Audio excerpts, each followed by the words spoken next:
My name is Marla Miller. The date is June 22nd, the year 2000. I'm conducting an interview with Rita Moreno, and this is San Francisco's, which hotel are we at? St. Francis. St. Francis Hotel. And we're going to go ahead and start the interview. After you get... You were not born in America. You were born, and you were not born Rita Moreno. I was born in Puerto Rico, which is a commonwealth, which makes me an American citizen. I was born in 1931, which makes me 68 right now. What's your birthday? December 11th. And I came to this country when I was with another name, Rosa Dolores Alberio. Rita Moreno came much later. Moreno really came from a stepfather who was Mexican, and Rita came from the good offices of MGM Studios. Did you always know what you wanted to do when you were growing up in Puerto Rico? Absolutely. It amazes me that young people nowadays never seem to know what they want to do. I'm astonished. I say, you really don't know what you want to do? You know, they're in college or they're going to go to college. I said, well, no, I'm going to study this for a while and that, and then I'll think about it. I can't imagine anyone not knowing what they're going to do with the rest of their lives. I knew from the time I was 5 and dancing for Grandpa. Did you come from a musical heritage? Not at all. No, I have no background in the theater or in show business. How did you happen to come to New York? My mother obtained a divorce from my father. She was very, very young. After the divorce, I think she was about 18 or 19, she left me with my father, took a ship to New York City, because that's the way you traveled then if you were poor particularly. There were no 21-day special deals on airplanes. And she stayed with an aunt of hers in the Hispanic ghetto and got a job, like many other Hispanic women, as a seamstress in a sweatshop. And after about 4 to 5 months, when she had earned enough money and learned some English, she went back to Puerto Rico to get me and brought me back to the United States. My first American experience was the big lady in the New York Harbor. How old were you? I was just about 5 years old.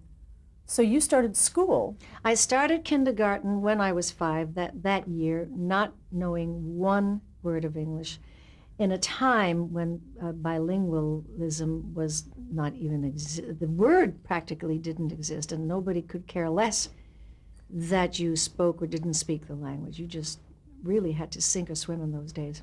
What was that like as a child? It was very difficult. It was it's such a tough language anyway, English. So many rules made to be broken sometimes.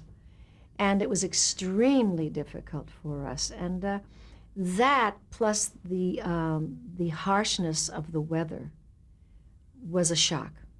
Puerto Rico is a tropical place, and it's very beautiful, and it's very green, and it has gorgeous blue ocean and seas and beaches, and it was truly shock because there was nothing but concrete. When did you begin the dancing lessons?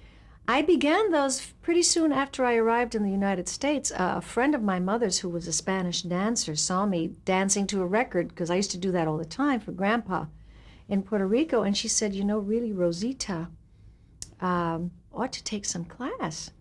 And my mother said, sure, why not? And she took me, the woman took me to her teacher, who was a man named Paco Cancino, a very well-known name because he was Margarita Cancino's uncle, and Margarita Cancino became Rita Hayworth.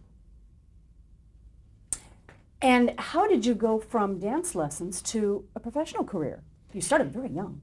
Yes, I started when I was 5 years old, and I went from that to acting when I was about, about 9 or 10 years old. I started to do radio. I started to do dramatic stories on the radio. More often than not, they were religious programs. And I was always the one who was saying, but I did see the lady in the blue grotto. Why don't they believe me? I said, get that child out of here. She's mad. I did a lot of those. I was always the little kid who saw the visions, had the visions. And I did a couple of amateur night radio shows where I sang in Spanish, playing castanets, because that's what I did. I was a Spanish dancer. Was your mother a stage mother? Was my mother a stage mother? Gee, not the way one thinks of them as stage mothers. I think she pushed me to some extent because she realized that this could actually make my life wonderful. She had had a very, very hard life, and it really wasn't about her, interestingly. So to the extent that that was important to her on my behalf, she pushed me. But not because, she wasn't Gypsy Rose Lee's mom. She wasn't Rose. Nothing even remotely like that. Sounds like you were very motivated. I was. I really loved it. I loved dancing, and when I discovered that I could also speak, it was thrilling for me. How did you happen to end up dubbing for Spanish language movies, American films dubbed in Spanish? They were really mostly MGM films that were being dubbed. So I became Margaret O'Brien's voice, and I became Peggy Ann Garner's voice. The Tree Grows in Brooklyn. And that happened because I auditioned, actually, and I had to audition by reading text in Spanish. And they thought I was fine. And the man who directed most of those was Ricardo Montalban's brother, Carlos Montalban, who lived in New York City. And this was way before anyone ever heard of Ricardo Montalban. That came many years later. And it was really a wonderful experience. It was marvelous because it gave me a chance to really act. And I think that's what got me interested in acting. Before then, I was really strictly a kid who danced and sang. But when I started to do that, I realized that I loved to act. And of course, I had all of these choice plum roles in these dubbed MGM films. You had the lead. That's right, I had the lead. And let me tell you, it was a long time before I ever got one again after that. Do you still remember how to sing the trolley song in Spanish from Meet Me in St. Louis? I didn't sing it, you see. It was Judy Garland who sang it. And what they had for Judy Garland, they actually had a woman who sang for her, and they had a woman who spoke for her. And I recall that the woman who sang for her was a Cuban woman with, I suppose, a similar voice. But I can't imagine anyone wanting to dub Judy Garland's voice. Can you imagine? No. You went to Broadway at a young age. I did my very first Broadway show when I was 13, passing for 11, looking 9. I always looked young for my age, so I was really playing a 9-year-old. And it was a Broadway drama called Skydrift, based very loosely on something like The Naked and the Dead, a Norman Mailer movie, where 4 young men who've been killed in action during the war have one last chance to go home and make things right. And it was a wonderful idea, but it lasted about 2 nights. And you did other plays? Much later on, I did some plays. Not that much. I get credit for doing an awful lot of plays that I haven't done. I think it's because Chita Rivera and I played the same role in West Side Story. Anita. She did the play. She originated the role. I played that role of Anita in the film. So a lot of people keep thinking that people keep saying, "Oh, you were wonderful in Spider-Woman." And I say, "Thank you." You don't even set them straight. Well, why make them feel bad? Unless I'm cranky, in which case I'll say that was not me. How did you end up going into live television? That was in New York. Yeah. Actually, no, I did live television in Los Angeles. I didn't do it in New York. Did you work for the Dumont Network? Oh, wait a minute, I did. I forgot. You see, it's so long ago. I did work for Dumont. Thank God somebody has these records, because God knows I don't remember. But that's the fun part of my budding television career. I don't even remember what the show was, but I remember that I got to do a couple of shows, and I did some singing and dancing. And that in those days, the amount of space in which you had to dance, because they had one camera, and they didn't have the zoom lens, nothing remotely like that. So if you were going to dance, you literally had to dance in a space of about 4 feet by 4 feet square. That was it. that was the limit of where the camera frame was on either side and in depth in terms of focus. And more than that, and I remember the song I sang, it was Shine Away Your Bluesies. And I was like a little newsboy with a little cap and little corduroy pants and tap shoes. And the makeup was extraordinary because I suppose the tube itself, for technical reasons that I certainly couldn't explain, the lights had to be extremely bright. I mean, by the time you were through doing a half hour, your eyes were bright red and running because the lights were so very strong. Because the lights were so very strong, your face was washed out, so then they would put orange or brick-colored makeup on you, a base, more darker than this, and not so bright. It was just very dark. And the lipstick was either purple or brown. And I cannot remember how hard it was. I can remember how hard it was to contain my joy at going on the subway with this bizarre makeup on so that everyone could stare at me and say, she's special. Indeed, I was. I mean, can you imagine a person with a brown face, who is not normally brown, wearing purple lipstick? I went through every car in the subway, in the train. Just paraded up and down this damn train so that everyone could see how really special I was. Did you work with any people who were known in the business at that time? It was so early. No. And this was, I think they were doing isolated things. It wasn't somebody like, say, Major Bose from radio saying, and here she is, the cute little hot tamale from Puerto Rico, Rosita Alvario. No, I just remember doing several numbers on different occasions for this. They probably did little vignettes.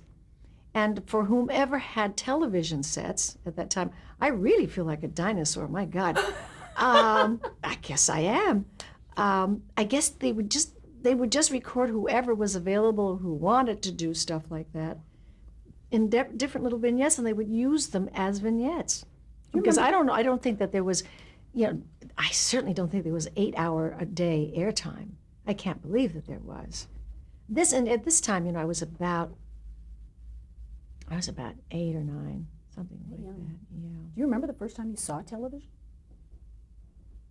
I remember the first time we got a television, which was probably the first time I saw it. I was about, I would guess I was about 13. And we used to watch the Milton Berle show. That was, and that's how it was known to us. It didn't have its regular name. What was the name of the company, the gasoline company that sponsored it? Texaco. It's Texaco Theater, I think it was Yes. something like that. That was the Milton Berle show. And we used to make sandwiches and sit down in front of the set, and it was a picnic, and it was a real event. But I remember our first radio, which was very high, and they had consoles. And my mother immediately, because she sewed, made a chintz cover for it with a little opening, a little window. so everything was covered. When you were poor, you covered everything. So nothing would get stained or hurt. But it was so hilarious when I think of the chintz-covered radio, which, as I said, was tall. It was about 3 feet tall, a floor model with this little window, and all you saw was the dial and the buttons. It was a piece of chintz. It was chintzy. With a dial. When you went to Hollywood, was it for television or movie work first? It was for a movie. I made my first movie in New York City. It was one of the very, very early independent films, produced and directed by a then very famous actor of his time, Paul Henreid, the man who lit the 2 cigarettes. Yes. For Bette Davis. That we did in New York was called So Young, So Bad. And you played? And I played a good girl, but it was about runaway schoolgirls who were sent to a reform school and are cruelly, cruelly treated. Was it an ethnic role? Oh, yes. Yes, I played a girl named Dolores, and a little Spanish girl, a Hispanic girl, who hangs herself at the end of the movie. How did you end up at MGM? You were signed. MGM came about because a talent scout actually saw me dancing in a dance school recital. In those days, talent scouts covered all of these kind of events. And they really did their work. And he saw me, his name, I'll never forget, his name was Dudley Wilkinson. He saw me and thought I had something, obviously, and went backstage and gave my mother his business card and said, the time isn't really right for Rosita just yet. I think at the time I was about 14, something like that, maybe 15. And he said, but I'll keep in touch with you, and when I think the time is right, perhaps we can do something. I didn't know what do something meant, but all I knew was that that was the studio of my dreams, because it was the musical studio. It was the great musical studio, and to this day remains so. And he would now and then call and say, just keeping in touch. And then about when I was 16, and I had already made my first film, which was So Young, So Bad, he called. And he said, L.B. Mayer of Metro-Goldwyn-Mayer is coming into town, and I want Rosita to meet him. This was like a 2-year hiatus. And that's what I did. He said, come to the Waldorf Astoria, which was a very, very fancy hotel. It still is, but then it was like saying the Plaza. And go up to the penthouse suite. I didn't even know what a penthouse was. I didn't know what the Waldorf Astoria was, because when you were a ghetto kid, you rarely left the ghetto, so I didn't even know what Central Park looked like until I was, much older. And we went there. My mother took me and my then agent, because at that point I was doing little nightclub gigs as a singer-dancer. And we met the great man himself, Louis B. Mayer, who, based on what the talent scout had told him, signed me to a 7-year contract, never having seen me, but that's what talent scouts are for, especially in those days. And what kinds of roles were you doing? When I got to MGM, I did a couple of musicals. And the very first musical I did was with a very hot young tenor of the time named Mario Lanza. It was a film called Toast of New Orleans, and he was big. He was really, really big, very hot. This was to be his second film. After that, I did a musical remake of Pagan Love Song with Esther Williams and Howard Keel. After that, I did a film with Lana Turner and Ricardo Montalban, who was the hot young romantic leading man at the time, called Latin Lovers, in which I played a small-ish role. I played featured roles. And then I did Singin' in the Rain, and after that, I was dropped from my contract. They didn't know what to do with me because of the Hispanic name, and their narrow kind of thinking. Interestingly enough, it was Gene Kelly who put me in the role of Zelda Zander, having nothing to do with being Hispanic, in Singing in the Rain. If he'd been around more and had more roles for young people, I might have still been at MGM.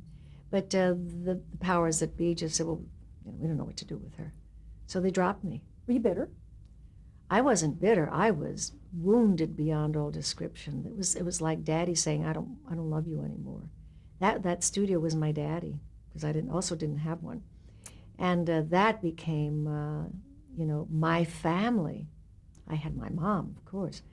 But I was heartbroken. I was devastated. I really, really thought it was the end of the world for me. It was the end of my life. I was so sad. I wept a lot. And as a Puerto Rican who was in the first place not terribly welcome in this country at that time, it convinced me once and for all that it was my being Puerto Rican and Hispanic that was my undoing, which eventually, a number of years later, sent me into psychotherapy. I was going to say, it sounds like there's some depression involved in this somewhat. Oh, well, it's not even depression so much as feelings, deep, deep feelings of inadequacy, of not having any value, not being of much value. So where did you work next? Because I wasn't the depressive kind. Where did I work? I did lots of small roles and featured roles, and sometimes leads in crappy television shows. Sorry, I know this is about television, but there were still Westerns in television. They were still doing those. And I did a lot of senoritas in those. Not senoritas, senoritas. You know, Lola, Conchita, Papita, that kind of stuff. I played any number of young Indian maidens in some of those.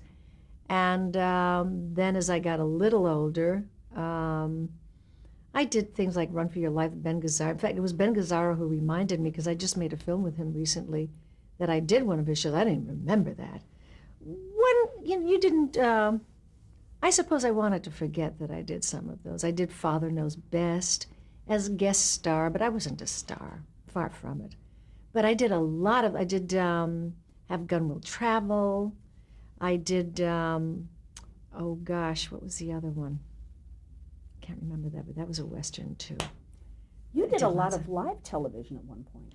I did. There were three big television shows at that time. There was Studio One. Mm-hmm. Playhouse 90 came before that, and I didn't do that. That was New York. There was Studio One, and there was Climax, a show called Climax, and the Lux Television Theater, which used to be Lux Radio Theater before that. And I did do some live television. Scariest thing I've ever done in my life. Oh, it's frightening. It's frightening because, or it was frightening then, because certainly I didn't have the experience then that I have now. I'd still be just as frightened.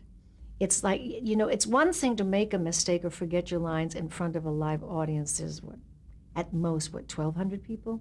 Usually it's about 800 people. And you can mark time, and the other people will help you in some way to get you back on track. But when you're on live television, the show is timed to the second. All these shows were timed.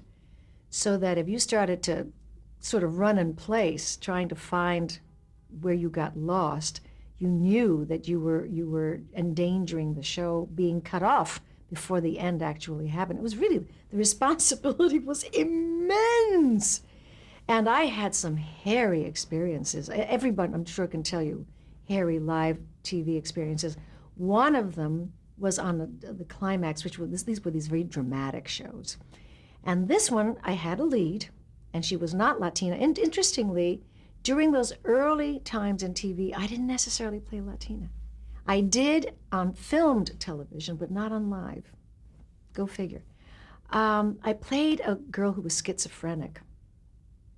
And she had a lot of fantasy scenes where she has a fantasy, and then, you know, they would dissolve, and then you'd go to another set running like a lunatic. Well, they were changing your clothes, and you would do the fantasy scene and then run back to the other set and put your other clothes on again.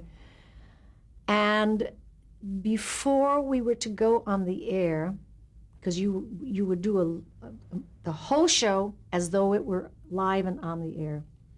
This was called the run-through.